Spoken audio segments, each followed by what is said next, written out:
According to the Bureau of Labor Statistics, there are 7.7 million jobs available throughout the United States, causing headlines of a national labor shortage. And yet, 81% of hiring managers admit to posting fake jobs, with 1.7 million ghost jobs being listed just on LinkedIn alone. Raising the question, if companies are so desperate for workers, why aren't they actually hiring? While ghost jobs, defined as job listings for positions that do not exist, have now become the newest plague in today's labor market, similar strategies of weaponizing job openings have actually persisted for well over a century, dating back to industrialists like Andrew Carnegie. Despite publicly advocating for labor unions and claiming the wealthy had a moral obligation to serve the greater good, when steel prices fell during the late 19th century, Carnegie instructed Henry Frick, chairman of Carnegie Steel, to slash wages and flood local newspapers with inflated job postings, creating the illusion of labor abundance to weaken worker leverage and break union power. But as workers at Carnegie's Homestead Steel Mill continue to organize for better wages and safer conditions while threatening to go on strike, Frick escalated, constructing Fort Frick, a 12-foot-high, 3-mile-long fence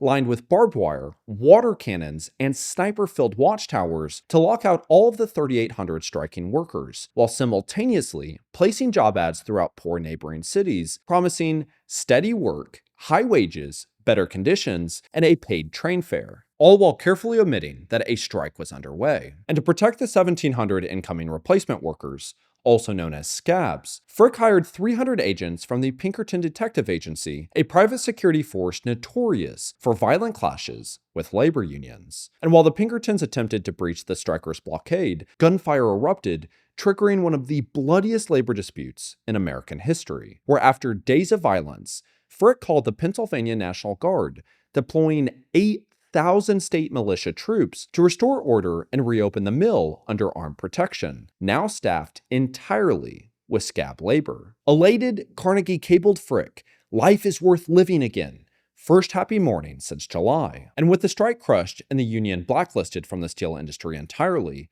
Carnegie slashed wages, imposed grueling 12-hour shifts, and eliminated 500 jobs outright, reducing a once profitable mill consisting of 3,800 skilled workers down to just 1,200 desperate replacements. Where the strategy of flooding newspapers with job ads, locking out strikers, and replacing them with disillusioned replacement workers became the blueprint for industrialists to weaken labor movements across the country. Where it wasn't until the New Deal, which began protecting workers' rights, and the booming post-war economy, that this dynamic fundamentally started to shift. For the first time, getting a job wasn't about navigating deceitful listings. Companies genuinely hired based on personal character and a strong work ethic, where loyalty was rewarded with career growth, job stability, and the promise of a lucrative retirement. However, this level of career stability was not guaranteed to all Americans. Following executive orders passed by John F. Kennedy and later reinforced by Lyndon B. Johnson, requiring that employees be treated fairly without regard to race, creed, color, or national origin, companies began including "we are an equal opportunity employer" in their job postings in hopes to signal fairness, ensuring that hiring decisions would be based on merit, free from prejudice or bias. However, in almost all instances, this couldn't have been further from the truth. In a 1966 letter, Mr. John Cornathan detailed how he answered an equal opportunity ad for a maintenance electrician, calling for either experienced or unexperienced men. Upon meeting the shop foreman, Mr. Cornathan assured him of his extensive experience as an electrician. However, the foreman stated that the application was just too complicated to fill out and that he needed to just leave his name and telephone number. The foreman later indicated that the position had already been filled, and yet 1 week later, the advertisement reappeared, still advertising for the position with an equal opportunity employer claim, where the Congress of Racial Equality concluded their investigation by stating that not one white was visible in the entire plant, with the job listing simply just being used for government compliance. And while most listings resulted like Mr. Cornathan's experience, others were just being used to flood local job boards, showing that their business was offering equal opportunities, but just that no one was applying, allowing companies to further realize that job postings could be used as a tool for social manipulation rather than just a pathway for employment. And as decades passed, what began as a tactic to signal compliance during the civil rights era gradually evolved into a far more calculated corporate strategy, where by the 1980s, globalization, automation, and the mass outsourcing of American jobs, combined with the relentless pursuit of corporate efficiency, guided by the Friedman Doctrine and championed by the Reagan administration, fundamentally shifted power in the labor market into the hands of hiring managers, now using blind job ads,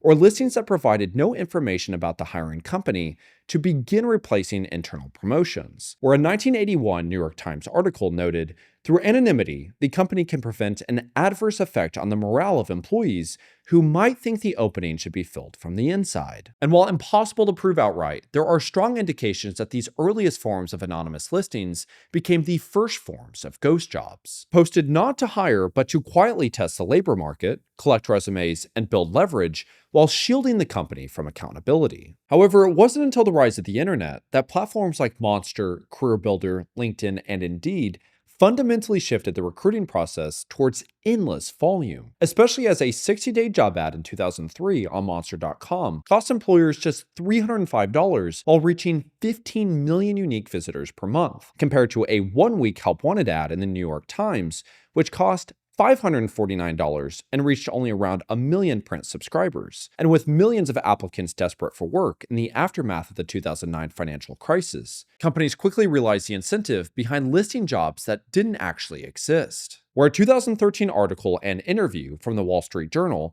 described these fake listings now as phantom jobs. I mean, I think we've all been through this before. You apply for a job, you send your resume into a black hole, you never hear back, and that's usually because the companies have hired somebody that so they've already... why do they advertise then? I mean, we usually, there's the inside job often means like a bank, Right. probably by the bank employees, but it also can colloquially mean, oh yeah, there was no chance of getting that because they already set it up. Why advertise? Right. So actually, it's totally legal to not advertise at all. Yeah. The companies advertise because they have human resources departments that kind of nag at them to do what's most fair and transparent. So generally, it's a company policy, and that's why hiring managers have to advertise for 2 weeks, 3 weeks, 4 weeks, to make sure that they get enough candidates to at least show that they're being fair. And while you'd expect job platforms to have already addressed this nearly a decade and a half later, the heaping pile of corporate soul-crushing dog that is LinkedIn has only made it worse. A 2021 Bleeping Computer investigation revealed that literally anyone can post a job under a company's LinkedIn account and make fake listings nearly indistinguishable from official ones without the original company even being aware that it had happened. In their tests, a researcher even posted a job on behalf of Bleeping Computer itself, set applications to route directly to a test email using LinkedIn's Easy Apply feature, and received dozens of resumes within a few hours, all while the company's super admins couldn't remove the fake post and without LinkedIn flagging the listing. Or literally just within the last couple weeks, one of our family friends who runs a very successful AI and robotics company here in Austin recently had a couple of his new hires get reached out by scammers using the company's LinkedIn profile, asking for money for materials before their first day at work, where despite continuous efforts, LinkedIn was not able to remove the listing or stop the outreach, forcing him to delete the company profile altogether. Where according to the Federal Trade Commission, job scams and fake employment agency fraud has nearly tripled from 2020 to 2024, costing consumers $501 million, up from $90 million. Where reported cases have jumped from 38,000 to 105,000. Making it one of the most common forms of fraud last year. And as a result of the 2020 global crisis, combined with the collapse of in-person hiring, millions of unemployed workers were forced back onto these job platforms, once again placing their future in the hands of hiring managers and algorithms, leading us to the same weaponized job listings, just under a different name. Where some ghost jobs are simply the result of forgotten listings, many are actually created as a strategic tool for recruitment, with billions of dollars in hidden profits through data harvesting. In a survey of 1,000 hiring managers, Clarify Capital found that 50% admitted to posting ghost jobs solely to build a talent pool for future hiring, where unlike the European Union, which enforces strict laws requiring personal data to be used solely for recruitment, the United States has no such protections, defaulting instead to business ethics, where under the Friedman doctrine, business ethics really just means whatever puts the most money into shareholders' pockets. Which is why the moment you accept the terms and conditions for most job applications,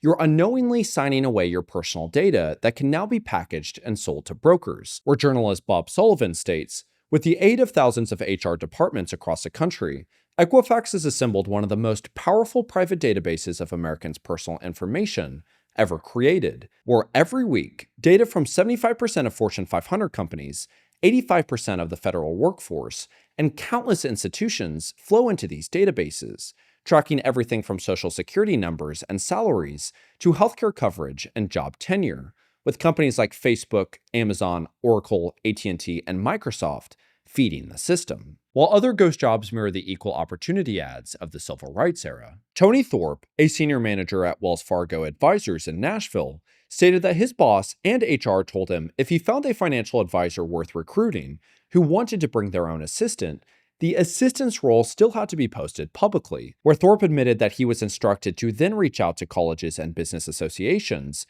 to meet non-white candidates for the assistant position with no intention to hire them, but to document that a diverse pool had been considered, even though they already knew exactly who was getting the job. Just completely misleading applicants to hit quotas on paper. Meanwhile, companies with the highest attrition rates use ghost jobs as a calculated way to cut recruitment costs, where the business model behind Amazon actually promotes high turnover, driven by executives avoiding a march to mediocrity, cycling through employees at a staggering 150% turnover rate, costing the company over $8 billion a year, while using ghost jobs to actually save billions of dollars by avoiding the cost and expense of creating new listings, staffing recruiters, and funding HR resources. And one of the wildest parts about all of this is that recruiters are actually using ghost jobs against one another. Now, they're also telling their recruiters, don't try and extract confidential information from our staff,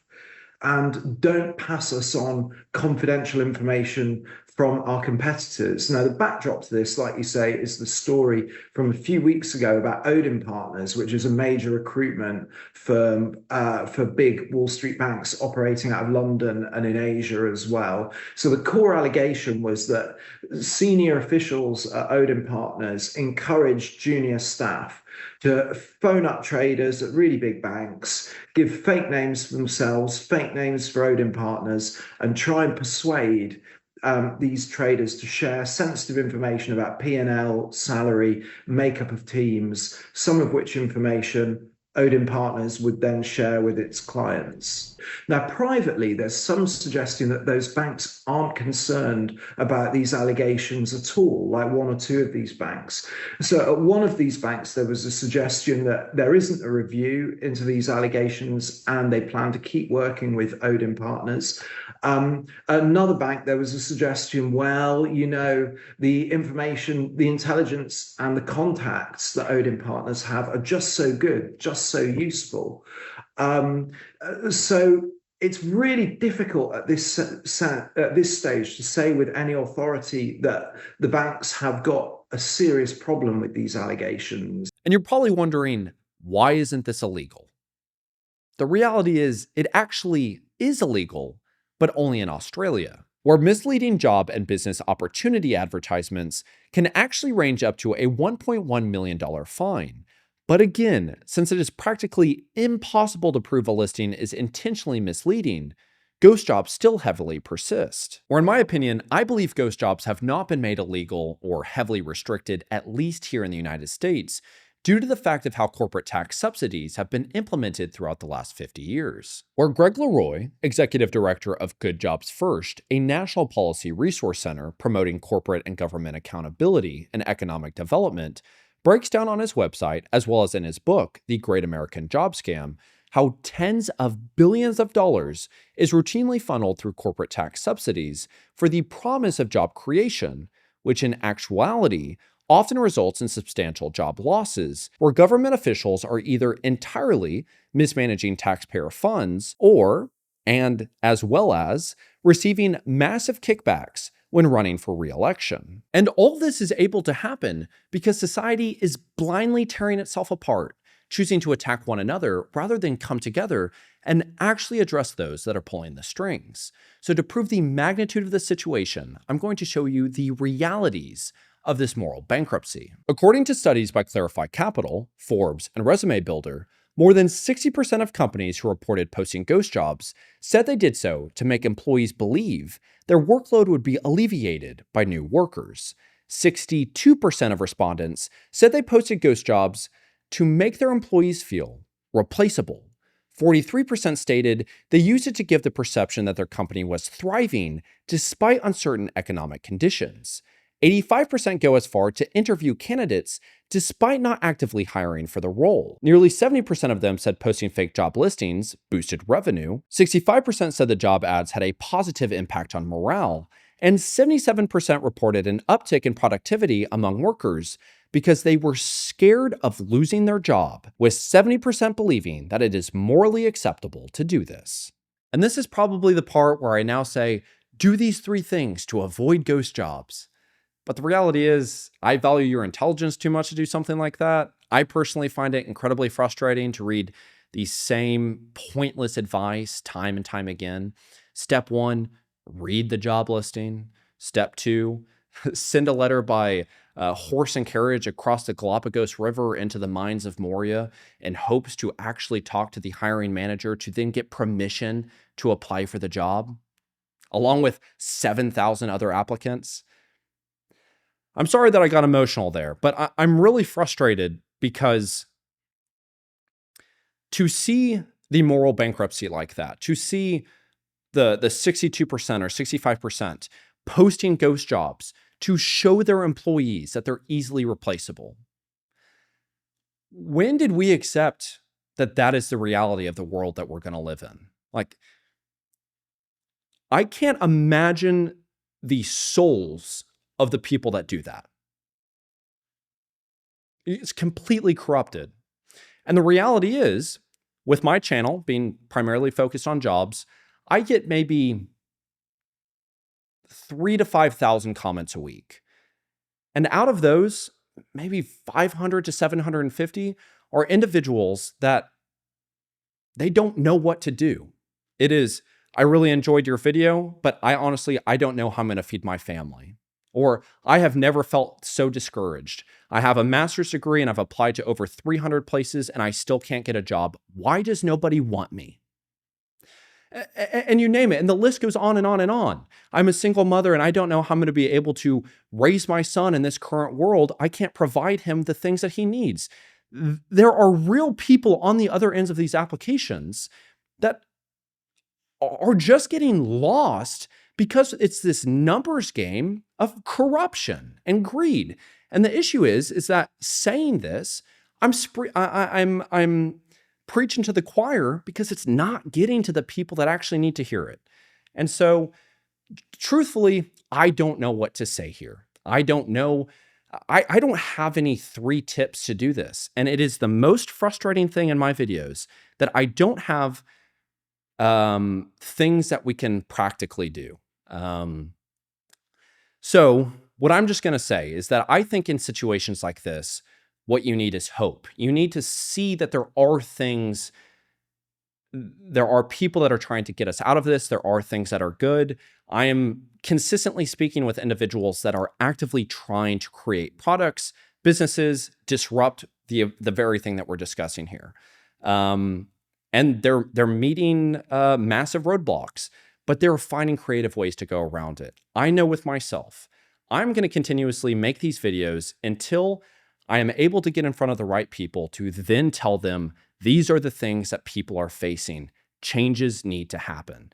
And I will just continuously do it. I mean, I will refuse to stop. And that is the reality. And it is just so hard to, especially being a young person, because young people have this fire within them that they can actually make a change. But as they get older, that slowly fades away.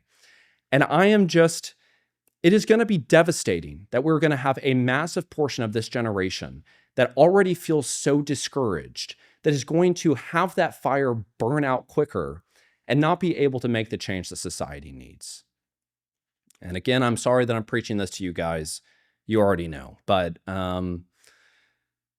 it is just so disgusting. And the most ironic part is when I was writing this, I was staying downtown Austin, and my view from the place where I was staying was literally the Indeed building that's just staring me in the face. And so I'm standing there looking out the window, looking at it, and I just kept thinking, could you imagine if it wasn't young people down there with signs that said, "Stop ghost jobs, we need job platforms that actually want to help us," all of the many things. And it wasn't just old people, it was Americans that came together and said, things need to stop. This is no longer acceptable, and I'm going to be here with the person next to me. I'm going to be a neighbor. I'm going to be a member of the community. This has to stop.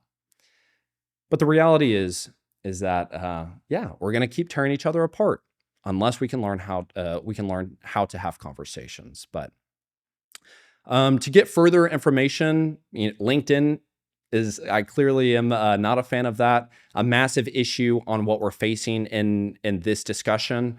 I made an entire video discussing that, so I would recommend watching that next. But besides that, I hope that this was able to provide some value, and I will continuously just keep doing my best. Thank you all so much for your time. Until next time, bye-bye. All right. Name?